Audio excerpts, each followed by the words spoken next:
প্রধান উপদেষ্টার এই পোস্টটি দেখে হাসিও পাইল, খারাপও লাগলো। সে মানুষের কাছে সহযোগিতা চাইতেছে ক্ষতিগ্রস্তদের পাশে দাঁড়ানোর জন্য। আচ্ছা, আমার দেশের অবস্থা কি এতটাই বাজে হয়ে গেছে যে মাত্র কয়েকজন মানুষ ক্ষতিগ্রস্ত হয়েছে, তাদের পাশে সরকার দাঁড়াইতে পারতেছে না? মানুষের কাছ থেকে দান নেওয়া লাগতেছে, মানুষের কাছে সহযোগিতা চাওয়া লাগতেছে। তা বাংলাদেশের মানুষের জনগণের ট্যাক্সের টাকা, প্রবাসীদের রেমিটেন্সের টাকা, এক টাকাও কি নাই? সব টাকাই কি পাচার হয়ে গেছে?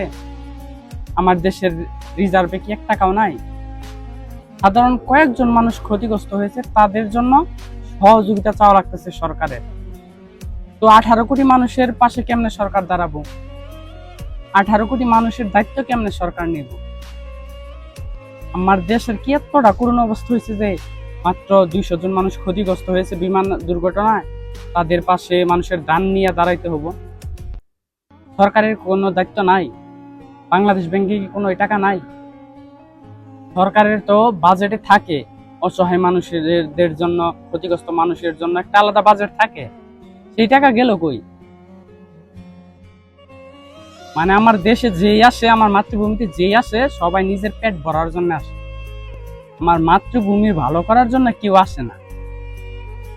সব চোরেরা আমার মাতৃভূমিটা শেষ করে দিল, বিশ্বের দরবারে একদম মাথা হেট করে দিল। মানে কিচ্ছু বলার ভাষা না, একদম ভাষা হারিয়ে ফেলছে এইসব করতে।